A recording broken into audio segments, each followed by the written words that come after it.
오늘은 행한 대로 갚아주시는 하나님, 행한 대로 갚아주시는 하나님, 이라는 제목으로 말씀을 상고합니다. 성경은 창세기부터 계시록까지 일정한 원칙이 있습니다. 그게 바로 공의라고 하는 원칙입니다. 또 하나는 사랑이라고 하는 원칙이 있어요. 이 두 가지 하나님의 이 법칙으로 모든 사람과 모든 역사를 그렇게 움직여 가시는 겁니다. 그래서 사람이 어떻게 행했느냐, 그 행함을 가지고 하나님이 거기에 대한 적절한 보응을 주신다. 이것이 공의의 법칙입니다. 그래서 우리가 사자성어로 이 말을 인과응보라고 그래요. 인과응보. 우리가 어떻게 행동해서 어떤 열매를 맺었느냐에 따라서 응보, 그만큼 하나님이 갚아주신다. 좋은 열매 맺으면 좋게 갚아주시고, 나쁜 열매 맺으면 나쁜 결과대로 보응하신다는 거예요. 그렇기 때문에 이런 원칙은 창세기부터 계시록까지라고 제가 말씀드렸는데, 계시록 마지막 장이 계시록 22장이거든요.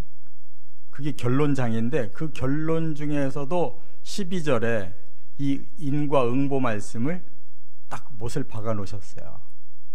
계시록 22장 12절에 보라, 내가 속히 오리니 내가 줄 상이 내게 있어 각 사람에게 그가 행한 대로 갚아주리라.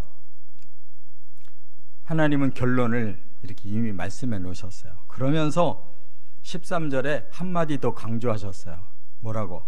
나는 알파와 오메가요, 처음과 마지막이요, 시작과 마침이니라.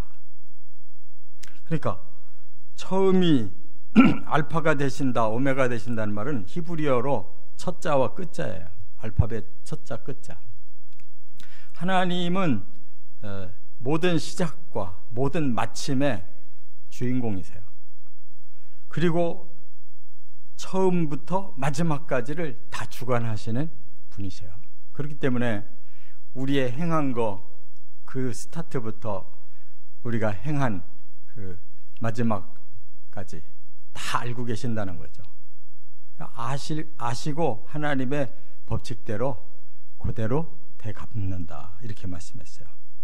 그렇기 때문에 우리는 이거를 그냥 흘려들으면 안 됩니다. 이 세상의 법도 우리가 행동한 것이 드러나는 대로 그 법이 적용되게 마련인데, 하나님의 법은 말할 필요도 없이 정확무오하기 때문에 우리는 거기에 최대한 그 중요성을 잘 깨닫고 정말 상받는 그런 행함이 있어야지, 벌받는 행함이 있어서는 큰일 난다는 거예요. 오늘 본문에 보면 이제 세 가지 기준을 하나씩 여기에 대비해서 우리로 하여금 스스로 비교해 보도록 이렇게 말씀하셨어요. 첫째는 이제 11절에 보면 의를 행한 자와 악을 행한 자, 그 결과가 어떻게 다르냐라는 것을 여기 한 절에 완벽하게 말씀해 놓으셨어요.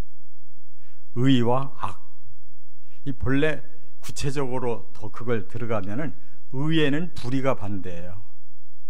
선에는 악이 반대고, 거룩에는 부정이 반대인데, 이 세 가지를 다 하나로 묶어서 의롭고 선하고 거룩한 것을 그냥 의로 묶으셨어요.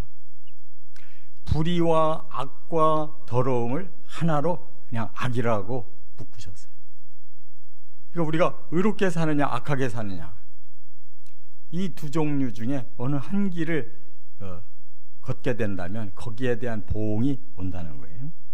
그래서 11절에 그랬어요. 의인의 입은 생명의 샘이다, 그러나 악인의 입은 독을 머금었다, 이렇게 말씀했어요. 의롭게 계속 사는 사람에게는 생명의 샘이 된다는 거예요. 여기서 이 생명이라는 말을 이 히브리 원어로 하이라고 그래요. 생명력이 있다는 거예요. 근데 이게 어디서 나온 단어냐면 하야라는 단어에서 나왔거든요. 본래 죽었다가 다시 살아났어요. 본래부터 완벽한 생명력이 사람에게 있는 게 아니에요. 우리는 죽었던 사람들이에요. 생명력이 죽었던 사람들인데 하나님의 그 의로움을 우리가 깨닫고 그 의를 향해 가면 그 생명이 살아나는 거예요. 이게 예수님이 말씀하신 거듭남이라는 거예요. 이것이 점점 확대되어 가면 이 생명이 샘이 돼가지고 나뿐만 아니라 이 샘물은 넘치게 되잖아요. 나의 의의 샘이 생명력이 다른 사람에게까지 그 생명력으로 번져가는 거예요. 이게 얼마나 놀라운 축복인가 하는 걸 우리가 깨닫게 됩니다. 나를 살리고 남까지 살려주는 삶이 의의 삶이라는 거예요. 그런데 반대로 악인의 삶, 악한 삶을 살면 특별히 그 악이 우리 말에서부터 이게 출발하는데 어제 말씀과 같이 독을 머물고 있는 이러한 결과를 가져온다는 거예요. 독을 삼키면 자기가 죽고 독을 뱉으면 남이 죽는 거예요. 이게 사람들의 그 생각, 뜻이에요. 악한 뜻은 반드시 결과가 이렇게 독으로 해친다는 거예요. 이 독이라는 이 원어를 제가 어제도 말씀드렸는데 하마스라고 그래요. 히브리어로 하마스. 그 이스라엘 땅에 가면요, 저 지중해변 쪽으로 가자지구라는 곳이 있어요. 거기에 하마스라는 단체가 장악을 하고 계속 테러를 일으키거든요. 이 하마스가 이스라엘 단어하고 아랍 단어가 달라요. 자기들은 아랍인이기 때문에 아랍 단어로는 굉장히 훌륭한 자들, 영웅을 말하는 단어로 자기들이 썼지만 히브리어로는 이게 하마스 그러면은 테러예요. 테러, 폭력, 남을 해치는. 그러니까 하나님 편에서 보면 그들은 해치는 자들, 테러하는 자들인데 자기들 스스로는 아랍어로 해석을 해서 아주 누구보다도 훌륭한 사람으로 이렇게 생각한다고요. 그러나 정말 그들이 훌륭하다면 어찌 그것이 생명의 샘이 돼야지 독이 되냐 말이에요. 그들은 계속 자기들과 반대되는 사람을 죽여요. 어찌 그것이 생명의 샘이겠냐고. 그게 바로 악이라는 거예요. 자기를 중심으로 해서 남을 해치는 것은 그게 악이에요. 이걸 반드시 분별해야 될 줄 믿습니다. 이것이 잘 분별이 안 되는 사람은 항상 자기를 합리화시켜가지고 자기는 옳고 남은 잘못됐다라고 계속 비판하고 계속 정죄하니까 그 결과는 독을 자신도 마시고 남에게도 뿌려가지고 다 모든 것을 해친다 그 말이에요. 그런데 여기서 끝나면은 다행이에요. 이 땅에서 생명의 샘을 일으키는 삶, 또 독을 품고 또 퍼뜨리는 삶, 이렇게 이 땅에서 그런 결과만 거뒀다면 다행인데 계시록에 아까 제가 말씀드린 것처럼 계시록 22장에 14절을 보니까 그 결과는 하나님 앞에서 또 새로 결정이 나는 거예요. 뭐라고 그랬어요? 14절에 보니까 두루마기를 빠는 자는 생명나무로 나아가고 그랬어요. 우리가 옷을 입었는데 우리 옷을 빨아야 된대요. 왜냐하면 우리는 본래 악한 사람이잖아요. 예수 그리스도의 보혈로 빠르면 의로운 사람으로 바뀌잖아요. 그러면 우리 자신도 바로 생명나무로 나간대요. 그러니까 진정한 영원한 생명이 시작되는 생명나무의 생명과를 우리에게 주신다는 거죠. 이게 진짜 의의 열매예요. 이걸 반드시 얻기 위해 우리가 의의 방향으로 가고 있는 겁니다. 이 땅에서도 생명의 샘이 되는 게 중요하지만 궁극적으로 우리가 생명나무로 나가서 생명과를 먹어야 된다는 거예요. 근데 반대로 사는 사람들, 여기 15절에는 여러 그 악행을 소개하면서 마지막에 뭐냐, 그들은 성 밖에 있으리라. 그 성이 뭐냐면 새 예루살렘 성, 천국을 말하는 거거든요. 그들은 결국 천국 밖에 있다. 천국 안은 이렇게 생명이 완성되나 천국 밖은 이 지옥 불못인 거예요. 그래서 그 악행에 대한 온갖 그 보응, 벌을 받는다는 거예요. 요한계시록은 결론의 말씀이기 때문에 이것에 대해서 우리가 가볍게 여기면 안 된다는 거예요.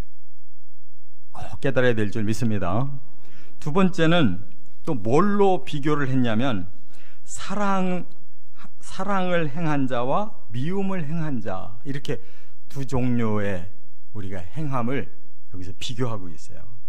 여기 12절에 보면 사랑은 모든 허물을 가린다, 이렇게 하반절에 말씀했는데 상반절은 반대로 말했어요. 미움은 다툼을 일으킨다.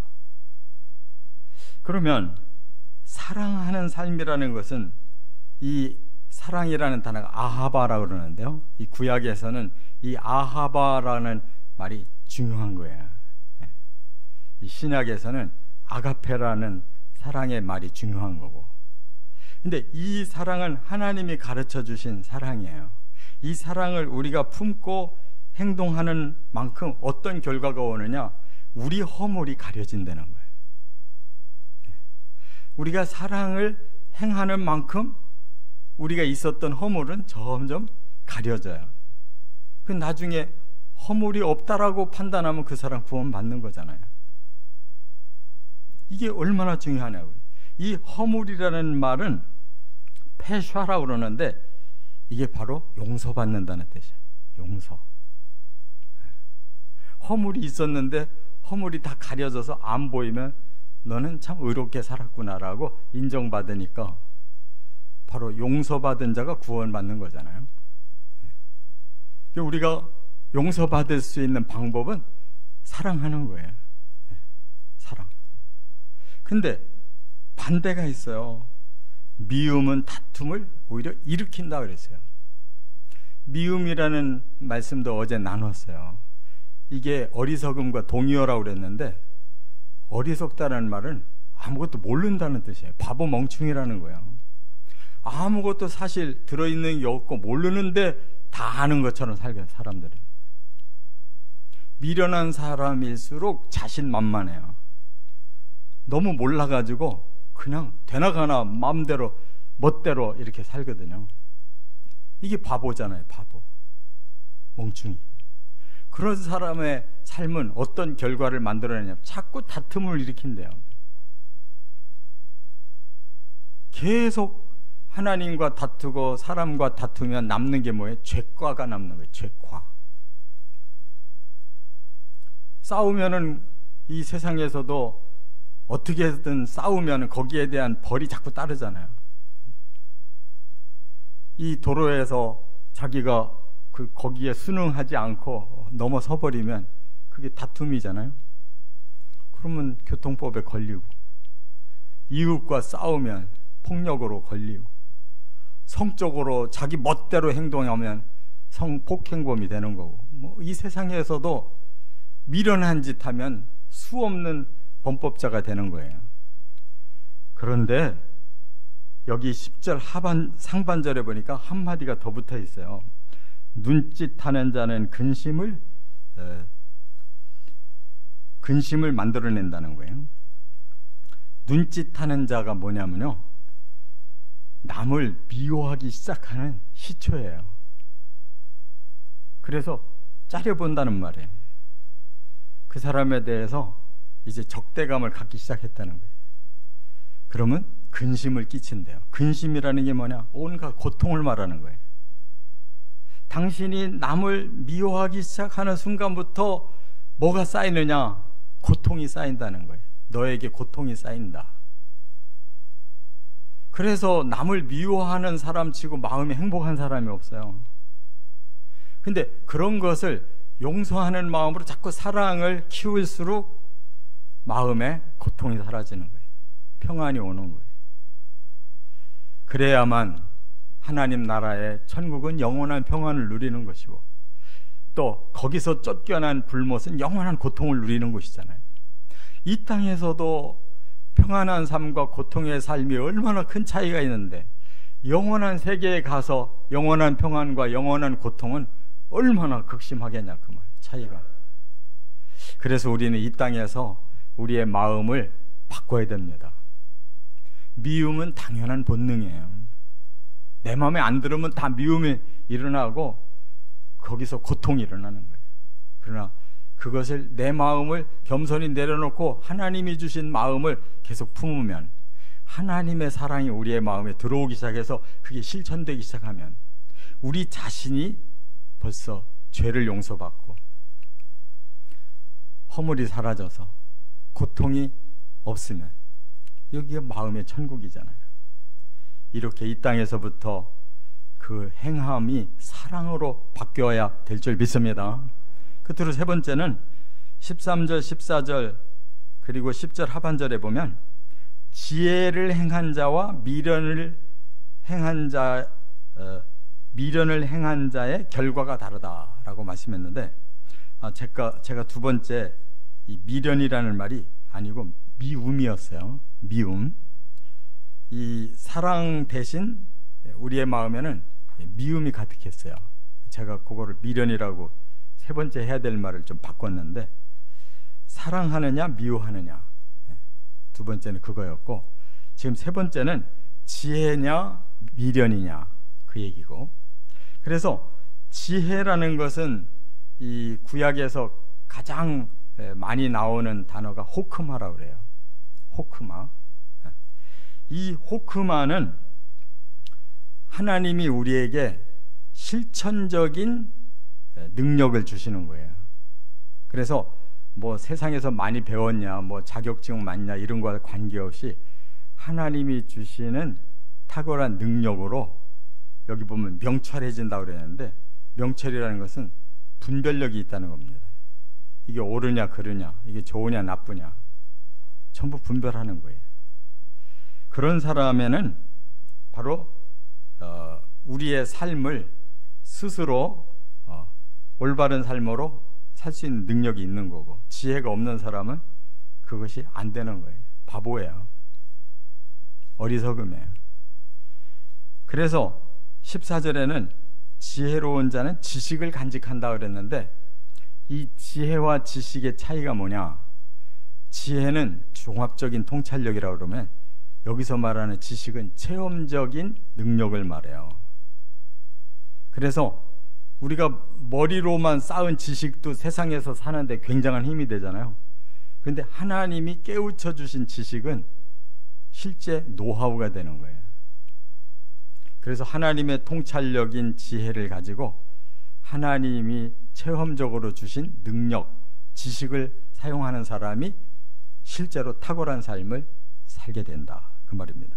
그런데 이 지혜가 없는 자들은 어떻게 되느냐? 13절 하반절에 보면 채찍이 오고, 14절 하반절에 보면 멸망이 가깝고, 10절 하반절에 보니까 멸망하느니라 그랬어요. 그러니까 점점 그 지혜가 없이 미련하게 계속 살기 시작하면 채찍이 온대요. 이 땅에서부터 그 자기가 제대로 알지 못하고 살은 그 죄값을 당하기 시작해요. 채찍은 계속 괜히 맞는 게 아니라 잘못했을 때 벌 받는 게 채찍이잖아요. 채찍이 오기 시작하고 그 다음에 멸망이 가까워오더니 끝내는 멸망하더라. 멸망이라는 게 뭐예요? 결국 모든 것이 다 깨뜨려지는 거예요. 파괴되는 거. 모든 것이 다 끝에는 다 파괴되고 만다. 우리의 생명도 파괴되고, 우리의 그 영원한 그 안식도 파괴되고, 하나님과의 영원한 사랑도 파괴되고, 그러면 그것이 지옥이 되는 것입니다. 그래서 이제 다시 제가 정리를 하면 세 가지 방향에서 정말 어떤 걸 행하느냐를 여기서 말씀하고 있는데, 의를 행하고 사랑을 행하고 지혜를 행하는 사람이 그야말로 우리 자신도 용서받고 남에게도 함께 구원을 나누고, 그리고 우리는 가장 탁월한 하나님이 주신 능력으로 살아서 영생을 누리는 것이고, 우리가 반대로 행동해서 악을 행하고 또 미움으로 살고 또 미련한 짓을 계속 해 나가면 결국은 우리는 스스로 우리 모든 것을 파괴하고, 그리고 결국은 영원히 스스로 멸망을 당하게 된다. 이게 결론입니다. 인과응보의 하나님의 법을 우리가 잘 따라 순종함으로 마지막에 하나님이 주실 예비해 놓은 상이 있다 하신 그 상을 받는 저와 여러분 되시기를 주의 이름으로 축원합니다.